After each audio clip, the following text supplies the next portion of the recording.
La Reserva Federal de Estados Unidos incrementa sus tipos de interés hasta el 3,25% y anuncia que continuará con su senda de aumento de los tipos de interés hasta probablemente terminar el año en el entorno del 4,5%, y todos los tipos de interés del resto de la economía, tanto en Estados Unidos como fuera de Estados Unidos, empiezan a dispararse. Veámoslo.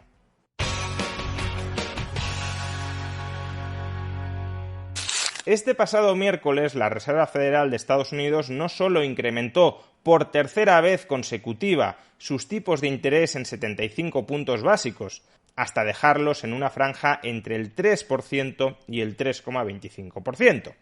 sino que además comunicó oficialmente a los mercados que piensa seguir incrementando los tipos de interés a un ritmo tan acelerado o casi tan acelerado como el que hemos visto en las últimas 3 reuniones. Y todo ello, según el presidente de la Reserva Federal, Jerome Powell, aun cuando suponga que la economía estadounidense entre en recesión. De acuerdo con Powell, que Estados Unidos entre en recesión no hará cambiar de rumbo a la Reserva Federal, porque ahora mismo la única prioridad de la Fed es derrotar, doblegar a la inflación. Y así las cosas, los distintos miembros de la Reserva Federal actualizaron su previsión, su pretensión de cuál ha de ser el tipo de interés a cierre de 2022 y también a lo largo de 2023. Y como podemos observar en este gráfico, ahora mismo el deseo de los miembros de la Fed, de aquellos que van a decidir cuánto se suben los tipos de interés en las siguientes reuniones,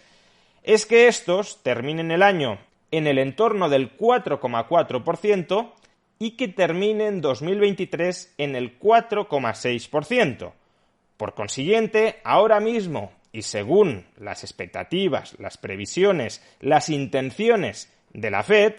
ahora mismo todavía nos queda como poco año y medio de tipos de interés por encima del 4%. Es más, si volvemos a ver la infografía, fijaos que incluso a día de hoy los miembros de la Reserva Federal consideran que 2024 debería cerrar con tipos de interés en torno al 4%, de modo que nos vamos a aproximadamente 2 años y medio de tipos de interés alrededor del 4% o por encima del 4%. Por supuesto, estas previsiones no están grabadas en piedra y por tanto hay que tomarlas cum grano salis. De hecho, si acudimos a las expectativas, a las previsiones de tipos de interés que afirmaban tener los miembros de la Fed hace justo un año, veremos que se equivocaron de una manera grotesca y aberrante. Los miembros de la Fed consideraban en septiembre de 2021 que cerraríamos 2022, atención, con un tipo de interés medio del 0,25%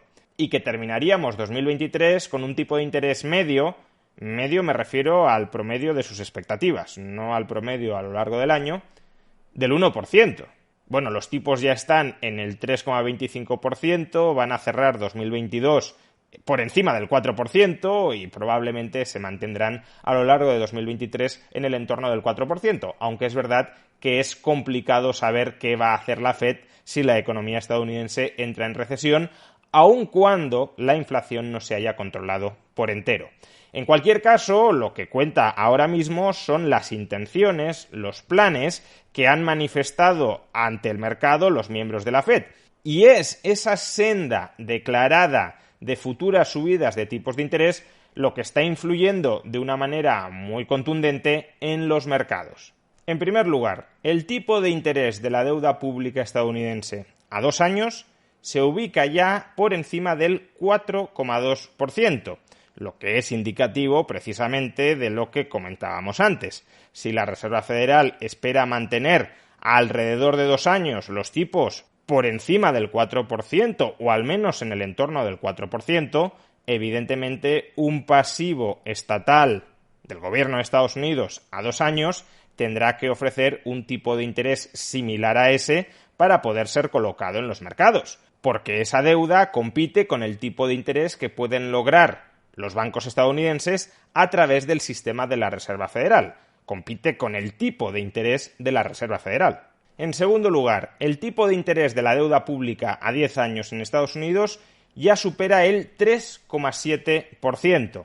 Se trata de un tipo de interés a 10 años más bajo que el tipo de interés a 2 años, porque los mercados de momento también anticipan que al cabo de 3-4 años los tipos de interés empezarán a caer. No se mantendrán 10 años por encima del 4%. Y como consecuencia, el promedio anual de esos tipos de interés es inferior al 4%, al menos lo que esperan ahora mismo los mercados. Pero fijémonos que las expectativas de los mercados no son infalibles, porque hace unos meses el tipo de interés a 10 años estaba bastante por debajo de este 3,7%, de modo que los mercados no anticipaban lo que a día de hoy anticipan. Han recibido nueva información y esa nueva información ha hecho que cambien sus expectativas. Si en el futuro, evidentemente, reciben nueva información, por ejemplo, que viene una recesión y la Reserva Federal, por mucho que haya dicho que no va a bajar tipos si viene una recesión, los termina bajando, pues tendrán que recalibrar sus expectativas de futuro y estos tipos de interés a 10 años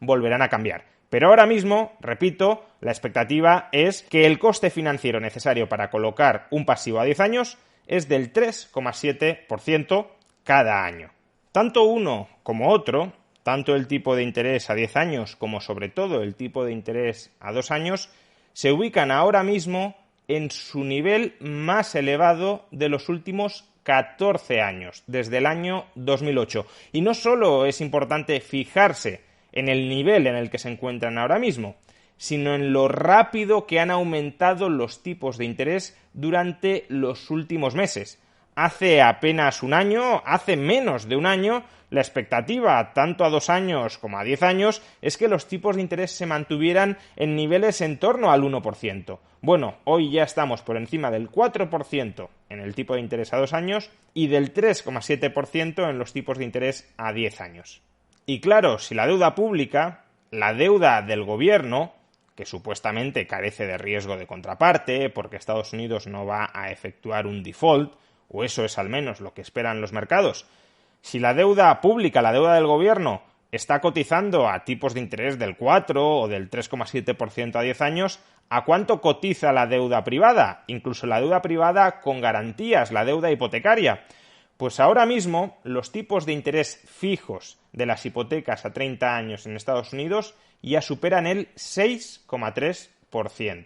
Y claro, si la deuda estadounidense, ya sea la pública o la privada, está pagando tipos del 4% o del 3,7% a 10 años o del 6,3% a 30 años en el caso de deudores privados, esos altos tipos de interés actúan como polo de atracción de capitales desde otras economías, por ejemplo, desde las economías europeas, precisamente porque el capital está migrando desde la eurozona hacia Estados Unidos. Lo que estamos viendo estos días es que el euro se sigue depreciando, ya bastante por debajo de la paridad con el dólar, 0,97 euros por dólar, su nivel más bajo desde comienzos de este siglo,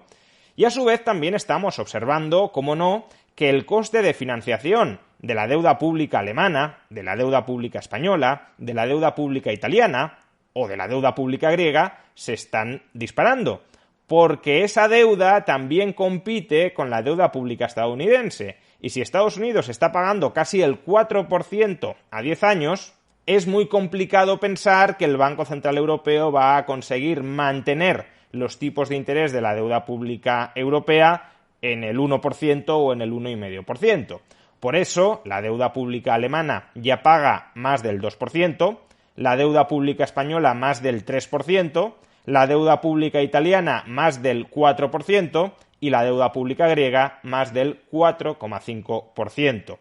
Y estos tipos de interés se van a mantener a estos niveles tan altos mientras la Reserva Federal siga subiendo tipos de interés. Y de momento ya hemos visto que el calendario de subidas y el mantenimiento de esas subidas en el tiempo no va a ser, según la previsión actual de los miembros de la FED, cosa del muy corto plazo.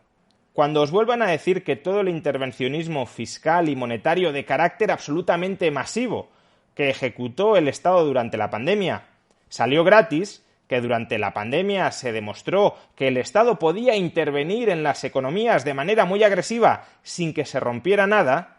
Cada vez que os vuelvan a decir todo esto, recordadles la situación en la que estamos, porque la situación en la que estamos es consecuencia directa de ese hiperintervencionismo fiscal y monetario durante la pandemia. Precisamente por haber recalentado en exceso el gasto agregado durante la pandemia, ahora estamos padeciendo una inflación históricamente alta, alimentada adicionalmente por circunstancias externas como la guerra, sí, pero alimentada fundamentalmente, sobre todo en Estados Unidos, por el exceso de gasto agregado promovido por la Fed y por el gobierno federal estadounidense durante el año 2020 y durante el año 2021. Y esa inflación extraordinaria es la que está llevando a esta senda también extraordinaria de subidas de tipos de interés. Y esa senda extraordinaria de subidas de tipos de interés conllevará pobreza, conllevará un empobrecimiento aún mayor del que ya está ocasionando la inflación.